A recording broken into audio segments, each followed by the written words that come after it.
There we are. Hopefully you can see my screen there. So thank you very much for coming. It's very exciting to be here to talk to you about one of the projects that DBRC is involved with, connecting the Culm. And today I'm going to be focusing on talking about monitoring.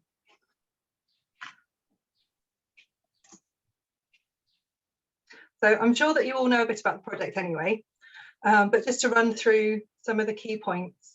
The Connecting the Culm project is based on improving the river for both people and wildlife, focusing on nature-based solutions with long-term plans for flood, drought and water quality. So looking at the reasons and prevention of flooding and drought. It's a partnership, so European funded project working with partners in France and Belgium and the Netherlands. And amongst the UK based partners, there's Blackdown Hills AONB and the West Country Rivers Trust, and of course DBRC. So DBRC is involved in the project through survey and monitoring, and also through citizen science. So that's particularly my role. I am Jess Smallcombe. I'm the community ecologist for DBRC, and I've been working on various projects over the last year promoting citizen science and doing some training. And that's something that we're now going to be doing with Connecting the Culm.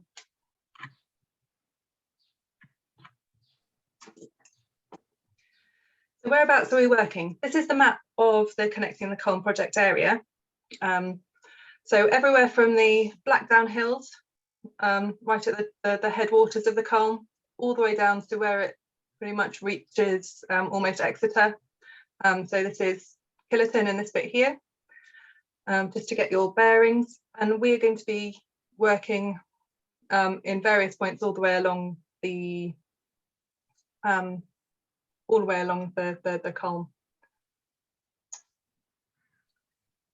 So our surveys so far, last year they were slightly reduced due to COVID, which I think has been the problem for lots of people doing surveys. So they focused mostly in the lower Culm, so around the Killerton area, and also on some specific sites where the project wanted to look at kind of getting baseline data so that we could see what kind of management we could implement in those sites. And so those were a bit more scattered along the catchment. And what have we found? Well, for starters, what were we looking for? So we were looking to record various species and looking at the different habitats that are present along the river catchment. So the plant species we were looking for included sort of important and rare species, looking at invasive species and putting them together to be able to map some of the habitats and just to see sort of a mixture of all the different things we could put together to get that information on the Culm catchment. So looking at if there were particular hotspots of biodiversity, things like that. And one list that we were looking at in particular was our list of axiophytes. Now this can be a new word for some people. So an axiophyte is an indicator species for a habitat that is considered important for conservation. I think the BSBI defines it as a worthy species. Lists of axiophytes provide a technique for determining conservation priorities. So for example, sites with lots of axiophytes are usually of greater importance than those with fewer, because they show a greater biodiversity and perhaps a slightly healthier ecosystem. So they are a priority for terms of conservation. But by monitoring the axiophytes, you can also see how a site might change over time, particularly as a response to management practices. So these are key indicator species. Here we've got a map of 7 axiophytes going up to 2000, so up to 1999. And you can see here, so blue is the fewest number of axiophytes and red being the highest, although there's only a few red spots. We've got some in the north, south, and in the Culm catchment, which is this red area here, it only goes up to the amber, which gives you the number of axiophyte species recorded within each of these 2 kilometre squares.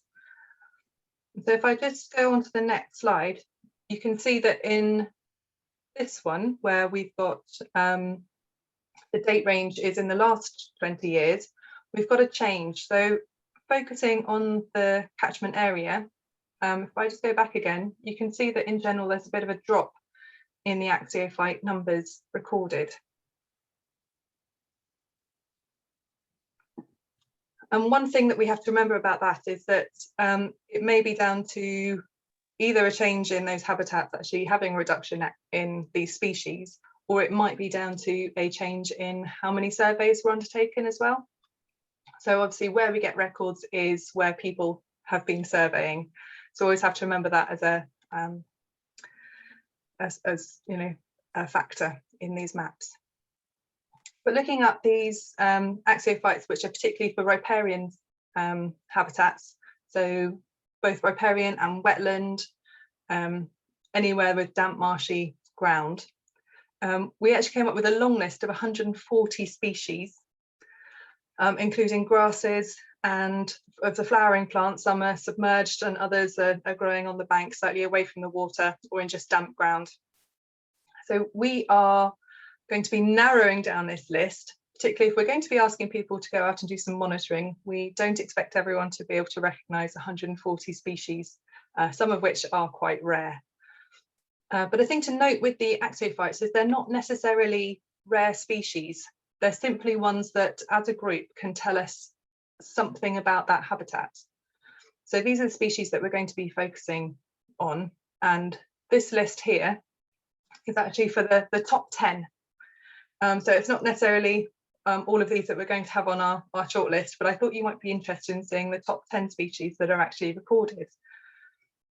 Starting with yellow iris and reed canary grass, which are both very identifiable from a distance. And I think that's possibly one of the reasons why they make it to the top, because even from the other side of a river, you can still spot these. And we've got really common ones as well, like the cuckoo flower, which I'll cover in a sec. For these, we do have 140 of them, some of which are very rare, some of which are very common, but I've got a few for you here. So starting with the yellow flag iris, or yellow flag, it is the most commonly recorded axiophyte. Very easy to spot from really quite a distance sometimes, particularly at this time of the year when it's got this fantastic yellow flower with this brown lined centre to it. And they start to grow in about March, coming up as quite a narrow shoot at first and then spreading out to when you get this flower.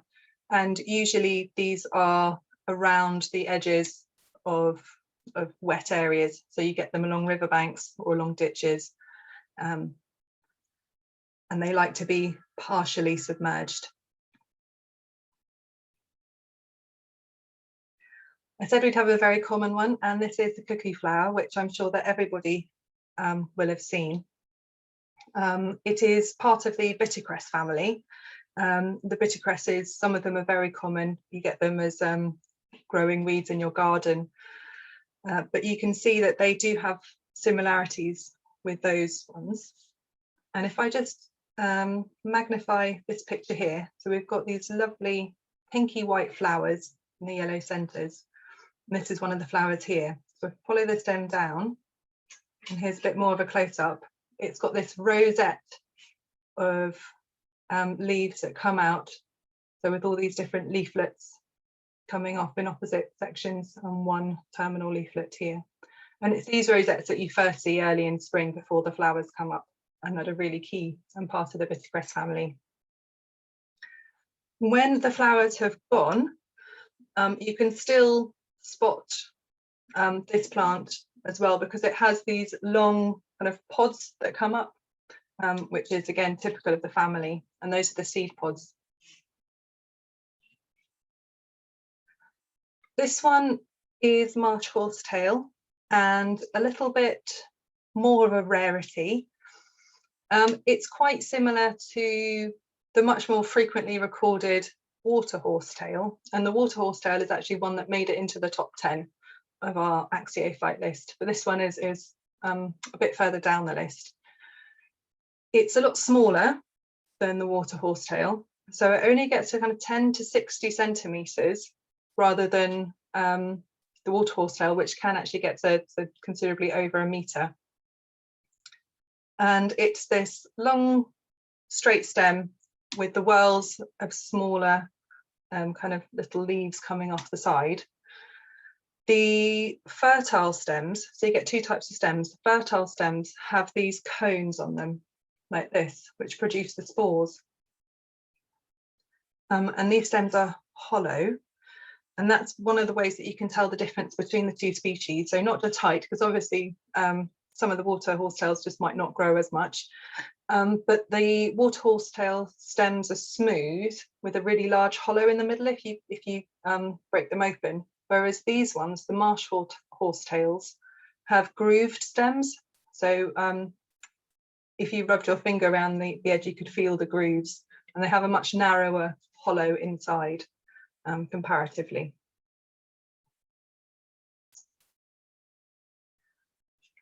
This, I'm afraid this photo was actually taken back in March, so it's sort of the ends of the winter dieback of this species. But greater tussock sedge is something that we get in some sometimes quite large swathes in Devon. It says so the thick tussocks can be up to 1 meter high. So that's just simply the way that it forms. It grows on top of itself and on top and on top until the plant's actually growing from about 1 meter in height, and then it can grow again another over 1 meter just in its leaves. So at this time of the year, it's much greener. Obviously, now that summer is with us, and it's actually fruiting or flowering now in the May to June, and yeah, fruiting later on in the summer. And just to give you an idea, I'm afraid I don't have a photo of it with someone standing next to it, but here is my interpretation of a person. So you can see how large it is and how you can get these huge swathes, and in winter they just the leaves kind of flop over, to give you an idea of how large it can get. Actually that's probably quite a tall person as well. So those are a few of our axiophytes that we've got on our long list, and I'm also going to cover a small number of invasive species as well. So why do invasive species matter? They can outcompete our native flora. They can cost a huge amount of money to try and manage. So that's I think it's something like 160 something million just on Japanese knotweed.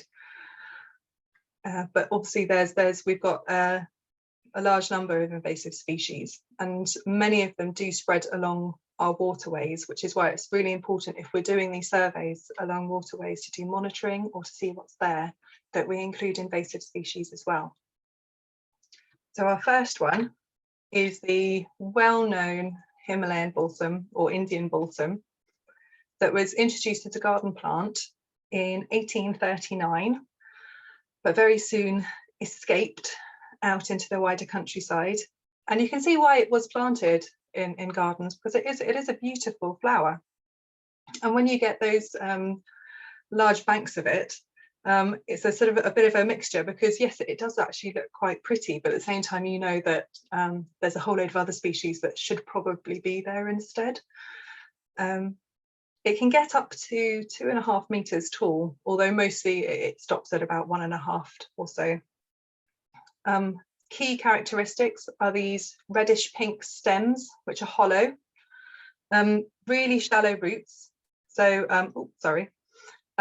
so we talked about doing some balsam batching just before we started the talk, and so the really shallow roots make that quite easy, because you can pull them out of the ground without too much trouble. They've got these large green leaves, sort of elliptical shaped, serrated, with these really classical pink flowers on the top.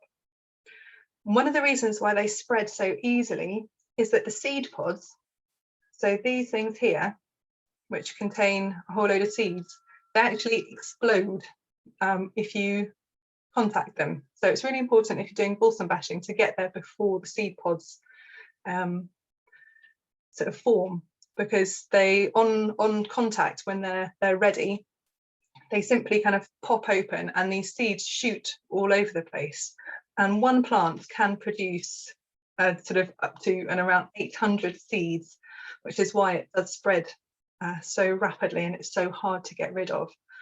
But with repeated and targeted management, you can actually make a difference, because it's an annual. So by removing it before it has a chance to spread and to produce these seeds, you can make a difference. But it takes quite a long time to do that. Fringecups. These are another plant that has escaped from gardens. And I recently went to a location where these were just absolutely covering the banks of the river, and sort of up so 20 odd meters away from the bank, from the water side up the banks. So originally these came from the west coast of the Americas. You get these sort of round leaves down here, sort of, they're slightly scalloped but also quite round in shape.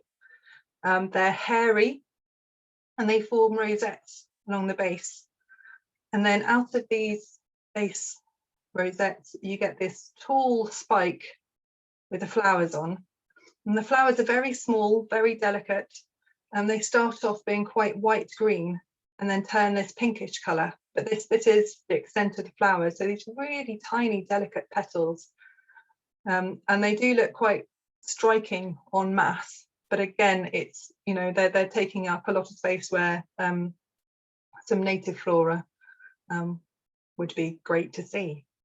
They get to about 75 centimetres tall, so they're generally kind of between knee and waist height or so. And these ones, again, really classic species to spread along waterways.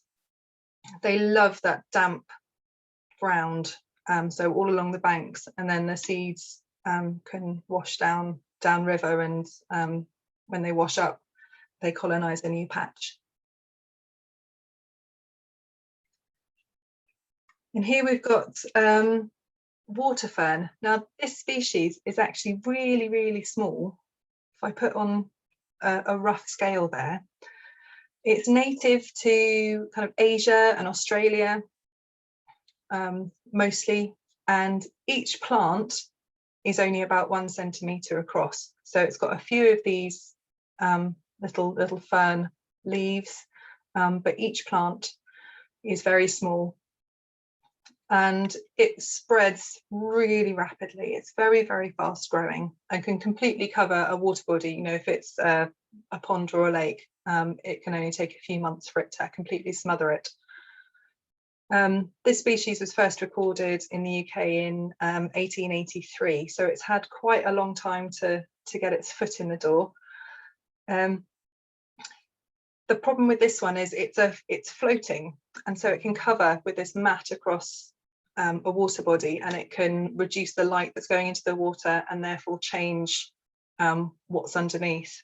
So that's particularly a problem, not so much for a fast flowing river, but for smaller tributaries and slower moving water nearby that forms part of that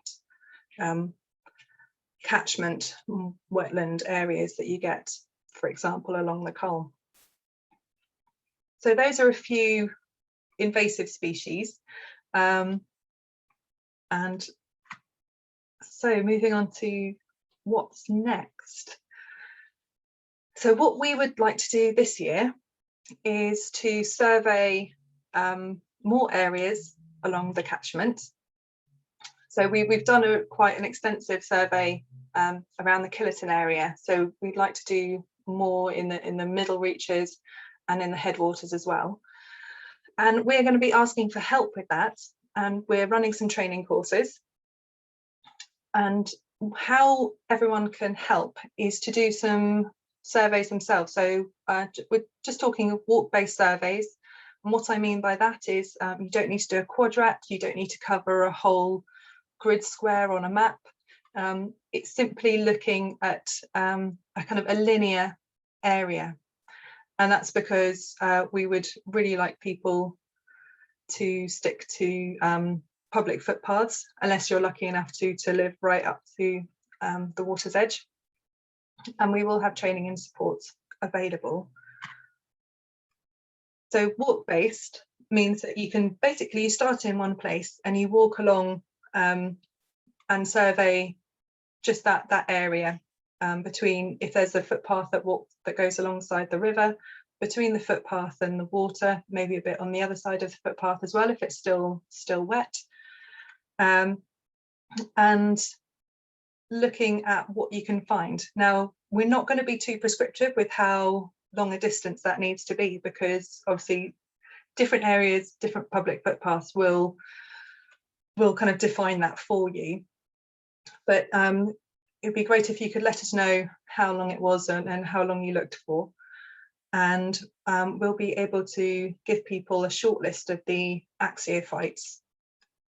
And that means that you'll have specific plants to look for. And those are ones that we've picked out that will tell us something about that area. I haven't gone through them all now because they might be slightly different depending on where you are. So if you want to take part, you can let me know. And also let me know where you are, because if you are right up in the headwaters and not actually next to a large river, there might be some things on the list that you're much less likely to find. So we can, we'll have a couple of lists depending on where you're going to be looking. And also targeted invasive species recording. So looking at some of our invasive species, like the ones that I just talked about, to also just build up some more information on where they are. So you can be involved doing this monitoring. There is training available. So we've got a training course in Killerton next week. We've got one that we're just in the final stages of arranging in Ufcombe or near Ufcombe in July, and one right up in the headwaters, Blackdown Hills, on the 7th of July. And these are going to be kind of longish half-day courses, so 9:30 till 2, and we'll be just going out and really helping you to pin down all the ID of different species that you find in those areas. So it's ideal if you can make it to a training course that is most local to you, because then you'll see the most relevant species. But we can help you with that as well. So if you'd like to take part, then you can email me for more information as well. And this is my email address on the bottom there. And yes, we'll be doing the training with my colleague Philip Sansom as well. So feel free to email either of us. So that was a bit of a whistle-stop tour to our plans and a bit of information on the different species. So if everyone's okay for me to stop sharing. And yeah, happy to take any questions. Because there's so few of us, I suppose that we can just unmute and jump in if you have a question. Here's a question.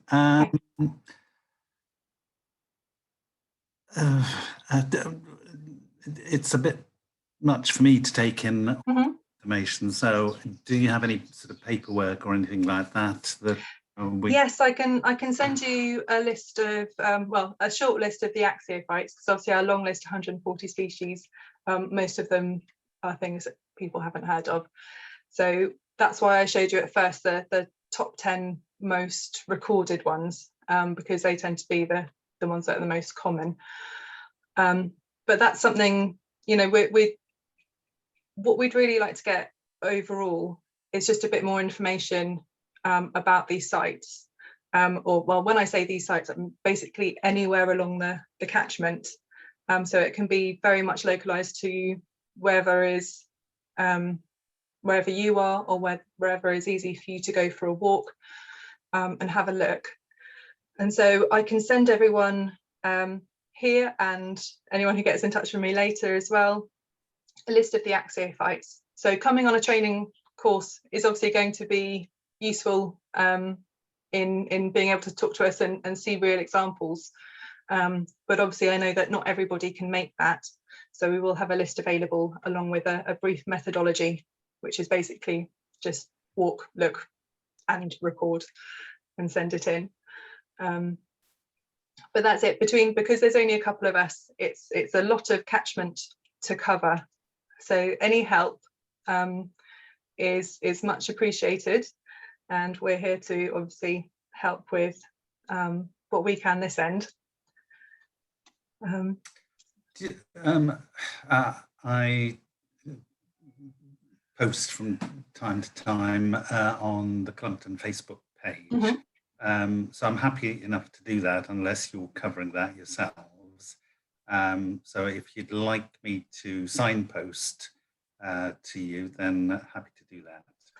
That would be fantastic. I think that Sarah over at Connecting the Culm, who's been doing all the newsletters, it's probably through her newsletters and things that you've heard of this.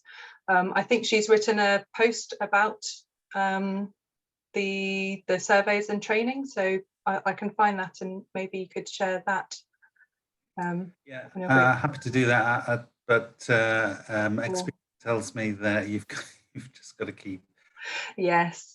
Again, otherwise it doesn't sink in. Yeah, but that would be fantastic if you could do that. Yeah, happy to do that. Shall I get in touch with Sarah? Yes, Sarah or me. That's fine, either of us, and we can make sure you've got everything that will be useful to share. So thank you. Okay, as you're here, can I just ask you to forward stuff to me if you can? Sure. That'd be lovely. Okay. Sorry, another question from me. Yeah. In terms of the surveying, is it just immediate riverbanks that you're looking at, or is it the kind of wider habitat surrounding it? Because if you're just doing a linear path, I'm assuming you want us to get as close to the riverbank as possible. Yeah, well, it's going to depend slightly on where you are, because obviously up in the headwaters, you're not always necessarily going to be right next to the river. You know, you might just get kind of a wetland area where it's all kind of the water's gathering. So will you signpost the kind of areas that you'd like done, or is it just kind of down to us to tell you where we live and do something locally? For ease of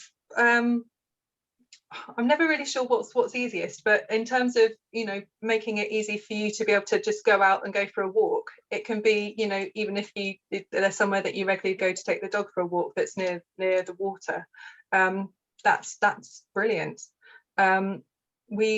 As I said, we're not going to be too prescriptive with how long that distance is, but if you can let us know kind of the start and end point, so we can obviously narrow it down and map it, that would be brilliant. There is so much area that yes, the choice of where I could tell you to go is you know, there's so much. So we start local, and if we want to explore it wherever we can, okay. Exactly. And is it just the river, the Culm? It's not the canal that you're interested in? I think it's particularly the river, but the project is working across the whole catchment. So if, you know, if you'd like to go along the canal as well, that would, you know, it's all useful information. Cool. Brilliant. And do you have a date yet for the Ofcom one? Not yet. Sorry, me and another colleague are part-time, and we haven't quite overlapped yet this week. No worries. So, cool.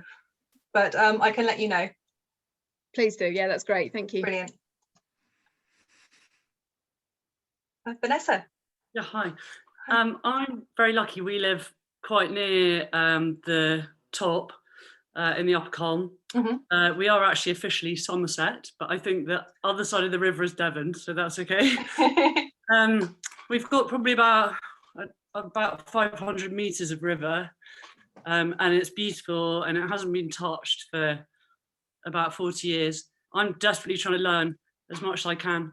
Are you the person to ask, for example, if we have I mean, I've got this patch of hemlock, which I'm not joking, is about 1/3 of an acre, that you can hardly get through. And there's something else, there's another invasive grass species. I'm not sure if it is invasive or not. Are you the right people to ask? Like, would I maybe take a photo or? Yeah, you can take a photo, email it to me, and then I can also talk to my colleagues as well. Just so if I don't know the answer, I have a whole team with me who can help. So okay, that's great, thank you. Because I'm learning that sometimes I think something's invasive and it's not, and sometimes the other way around. So I don't want to cause any damage while I'm trying to sort things out. So because yes, your example with hemlock, not invasive, but maybe just having a bit of a prolific year and out competing everything else around it. Yeah, and I mean, I know it's poisonous, but I don't know whether cattle will choose to eat it. I mean, I'm hoping to plant some woodland down there anyway. I don't know how easy that will be but anyway, that would be great if I can email you some pictures. Yeah, that's fine. Thank you. And obviously I'll do the checking of everything else along here. Thank you. So what I will do from now is obviously I will get in touch with you over these specific questions and requests, but I'll also finish off our lists of I need to do a bit of formatting on our lists, and then I'll send them round, and they'll be we're going to aim to do a couple. So there's one that is a little bit more for the headwaters than it is for actual sort of when you get into the proper running river area. And I'll send those round as well, along with well, as you know, the methodology is going to be very brief, but with my contact details as well and how to send in records. But it'd be, yeah, we would really appreciate any records that come in. Our long list of axiophytes is going to be, you know, the key when we narrow it down to our short list, the key species that we're interested in, but we'll take any records. Yes, Vanessa. Will you send us the longer list or just the short list? Well, we were just going to send around the short list because 140 species is a bit overwhelming, I think, for most people. Even when I looked at it, I don't think I could keep 140 species in my head as I walked along a river. Thankfully, one of my colleagues can. So, but yes, I'll send around the lists, and I'll see if it's possible to send the long list as well, which should be fine. So if you're really interested, see what's on there. But we'll pick out the probably the key ones for you. Lovely. Just a quickie. If and when you do send some stuff for me to post on the Facebook page, I don't think Facebook accept PDFs. So if you can put it as images. Yeah, sure. Okay. Well, I did kind of race through this talk a little bit today, but I hope that it's been useful, and it'd be really, really lovely to see some of you on the training courses, or tell your friends, and yeah, we'd love to get lots of people walking along the river and letting us know what they see. So thank you all very, very much for coming this afternoon, and if you have any questions, hopefully you've got my email address there, so do let me know. Brilliant. Thanks very much, Jen. Thank you. Thanks a million. All right. Bye-bye. Thanks very much. Bye. Bye. Bye.